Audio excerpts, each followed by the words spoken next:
Hello students, welcome back to the next session where we are going to talk about the normalization in DBMS, that is your database concepts. What do you mean by normalization? Normalization is nothing but a technique of organizing the data. It is nothing but a technique of organizing data in a database. Now, why do you need this normalization? The main reason that we use normalization is to reduce. It is used to reduce redundancy.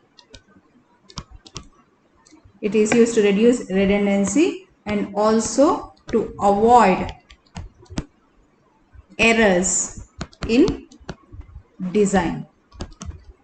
To avoid the errors in design.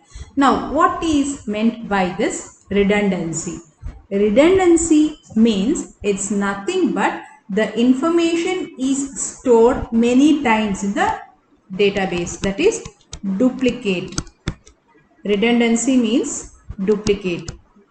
Okay, the same data is stored many times in a database.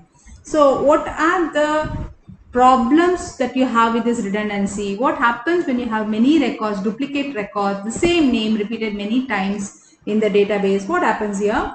It is a waste of space. It is a waste of memory space and it increases the total size of the data. Right, it increases the total size of the data and also it is difficult to make a decision, because when you have the same data repeated many times, which data are you going to consider? All this is difficult, right? So these are the problems that you face when there is duplicate data. That duplication is also known as your redundancy. Waste of memory space, the total size of the data increases and it is difficult to make decision. So we are using normalization. In the same way, you have your, what did we say here? Design errors, right? We said the second problem was to reduce the design errors. What is this design errors? Design errors is also known as a functional dependency.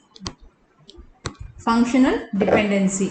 What do you mean by this? Functional dependency means one column or attribute depends upon the other column if it wants to make any changes, even if it is not related, even if it is not necessary.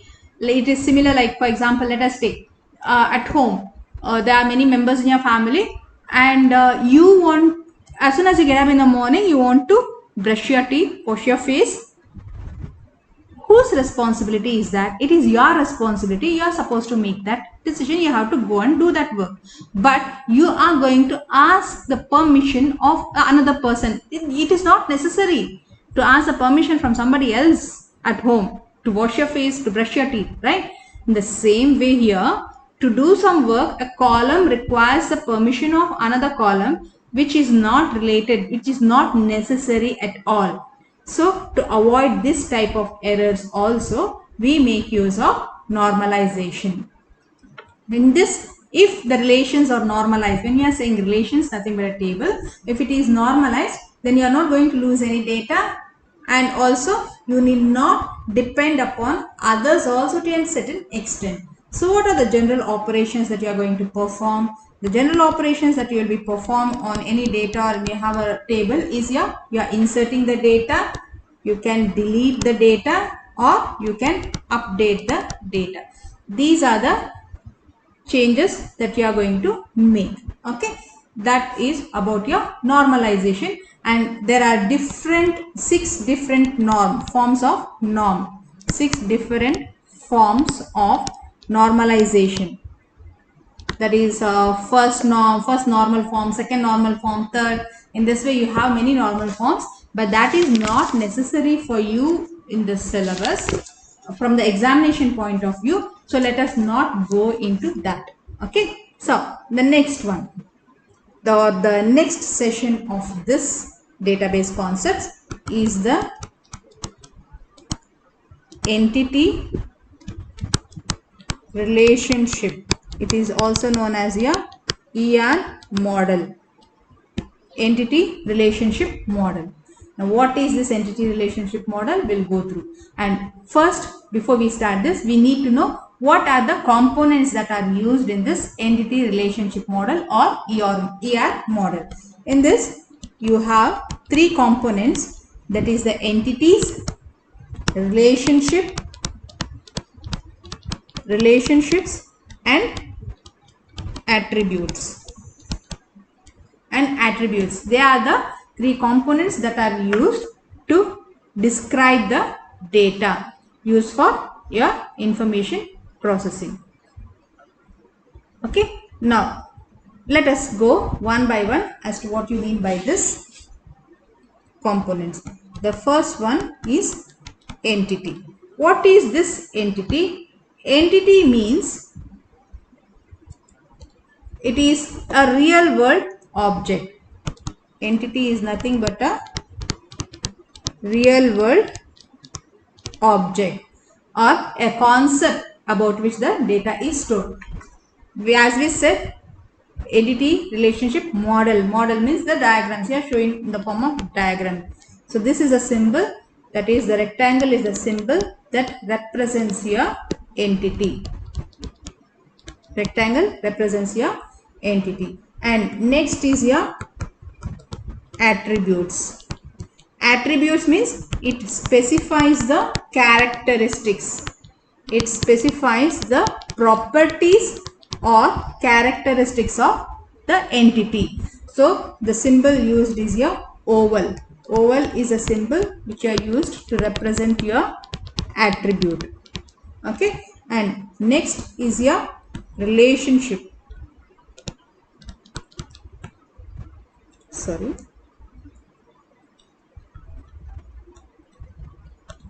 A relationship, that is which connects the entities. Relationship is the one which connects the entities and represents how one relation or one entity, one object is related to another object. And the symbol used is your rhombus. Rhombus is a symbol that you are going to make use of to represent the relationship. These are the three components that we are going to make use of in your ER diagram. There are some other symbols also. Now, for example, if you use this twice, then it represents a weak entity. That is, the entity is weak. If you are going to make use of in this way, then this represents your primary key. And if you have, this is your weak relationship. Remember, relationship, weak relationship. And if you have, this represents your multi-valued attributes. That is, if you are going to show many attributes, that is your multi-valued attributes. These are the diagrams that you are going to make use of in your ER diagram. Now, the next is your different types of relationships. What are the different types of relationships that you have? So we are saying you are going to show how one relation or one object is dependent on the other, related to another object. That is what you are going to do using your relationship. That is the rhombus symbol, right? So there are many different types of relationships. That is, it can be one to one. That is one to one relationship, or one to many, that is one to many relationship, or many to one, that is many to one, or many to many, many to many. Okay, these are the relationships that you can show. Now let us go through what do you mean one by one. First one to one relationship. What is this one-to-one relationship? That means that this means that you are going to show only one instance. One object is related to one instance of another object. That is, one object is related to another object only once. So, for example, if you are going to say, let us give it in the form of a diagram. College, okay, has a principal, right? One college has got one principal. One college, one principal. This is just one single. Remember this part, arrows 1 to 1. Okay. In the same way, if you go for one to many relationship, one to many relationship, here one, you must have understood already now, one object is related to many objects. Okay, one instance of entity E1 is related to E2. One instance of E1 is related to many instances of another entity E2. This is one. So, for example, let us see now. As an example, lecturer, a single person. Okay, he has many students. He has many students. One lecturer has got many students. This is one, this is many. This is what you mean by a one to many. And in the same way, next you have many to one relationship. That is many to one relationship.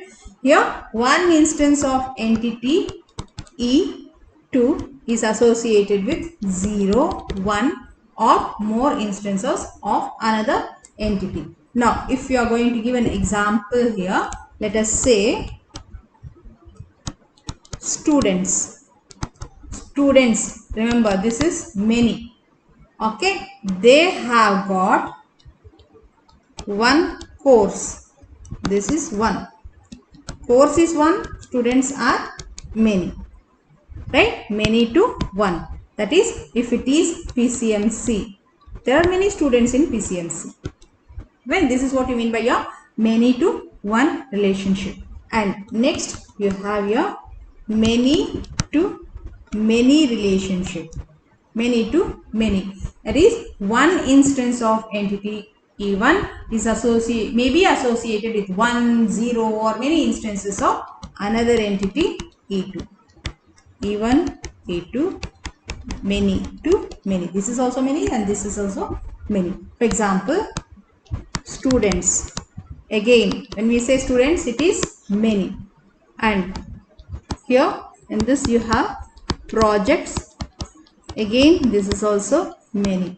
Many students, that is a group of students form one project. Another group of students form another project. So there are many projects and there are many students. So this is what you mean by the different types of relationships. That is one to one relationship, one to many relationship, many to one and many to many relationship. And we can also go for the complete ER diagram that of your one to one relationship. For example, you say you have a college. College has got an ID. College has got, this is an entity. College is an entity which you are representing by the rectangle. It has got an ID. What does the oval represent? That is the attributes or the characteristics. College has got a name. College has got an address. These are the characteristics or attributes. And you are showing the relationship has a, this is your relationship, has a principal. Again, it is an entity and you have a principal has an ID. The ID will be the primary key. Principal has a name, again a characteristics, has a salary. All these are the attributes of the principal. That is for your one to one relationship. And in the same way, if you are going to go for your one to many relationship. For example, we can say a lecturer is an entity, right, represented by oval.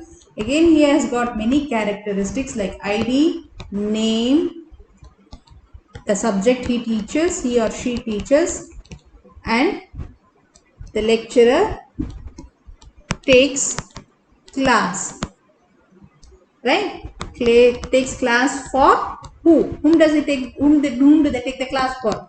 To the students. Students are many, and students have their IDs. Students have their name, and students have their course.